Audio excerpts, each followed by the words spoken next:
Good morning, everyone. Today I am here to discuss about the topic microorganism. My name is Anshu Negi and I am from B.Tech CSE Group 7 and my roll number is 4.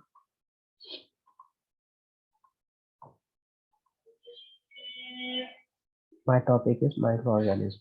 So let us discuss about microorganism and microorganism which can be seen cannot be seen by naked eyes. It can only be seen by microscope is called microorganism. In technical word, a microorganism or microbes is an organism that is microscopic.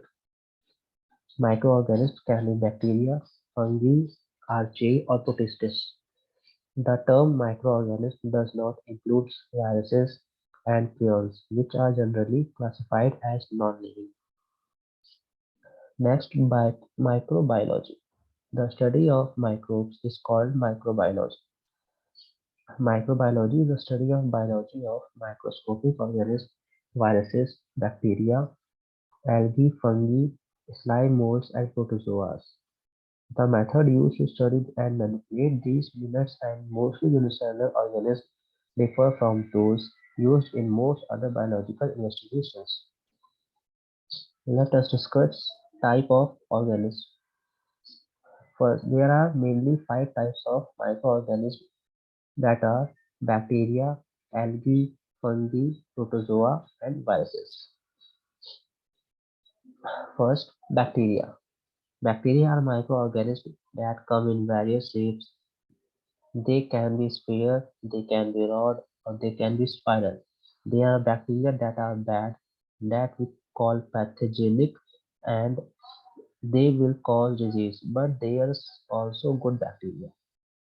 As an example, in our digestive system, in the gut, we have bacteria that are very necessary to help our bodies function in a normal way.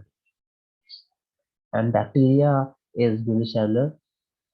It is present in air, water, and soil.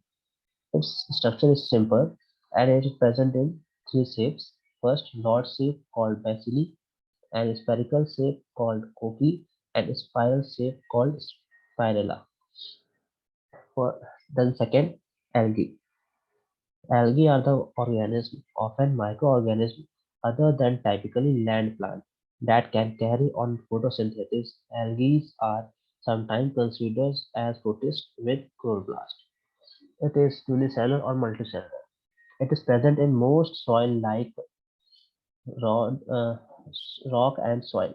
They have cell wall and chloroplast. They have no root, no shoot, and no leaves. Next, fungi. Fungi are eukaryotic microorganisms. Fungi can occur as yeast, molds, or as a combination of both forms.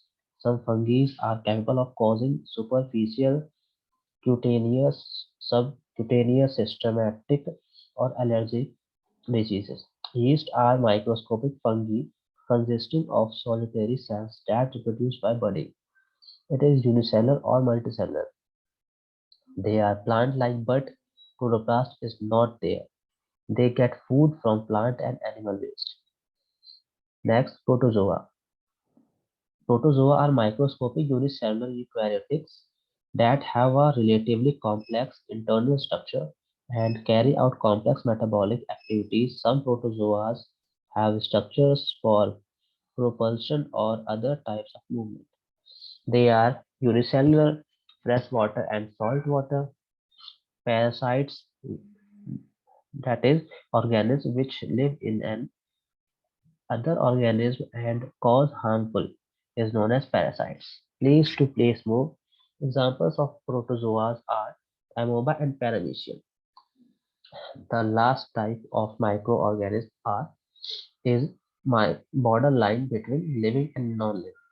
And in living inside the host, use host machinery for multiplication in numbers. And in non-living, it is outside the host, inactive and no activity.